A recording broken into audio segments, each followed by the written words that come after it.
በስመ አብ ወወልድ ወመንፈስ ቅዱስ አሐዱ አምላክ አሜን። ሰላም አምላክ ምስኩላትኩም ይኹን ናይ እግዚአብሔር ቤተሰብ ኣብ መዓልታዊ ህይወትና ቅድሚ ዝኾነ ነገር ምጅማርና እንታይ ክንገብር ይግባና? ብዙሕ ሰብ ብናይ ባዕሉ ሓሳብን ጉልበትን ክጓዓዝ ይፍትን ይኸውን።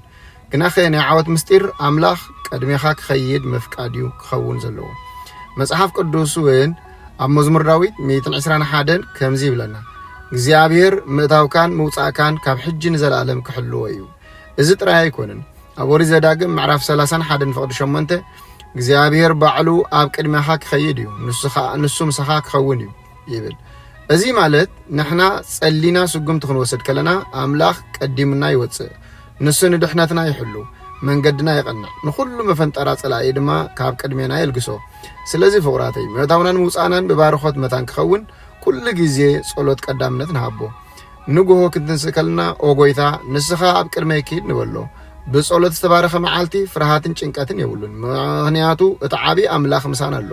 ሎሚ እምበኣር ኩሉ መደባትኩም ኣብ ቅድሚ እግዚአብሔር አንብርዎ። እዚ ቃል እዚ ንኻልኦት ምንቅቃሕ ሸር ግበርዎ። ንቻነልና እውን ሰብስክራይብ ምግባር ኣይትረስዑ። እግዚአብሔር ይባርኽኩም፣ ብርሃን ገጹ ይብርሃልኩም። አሜን።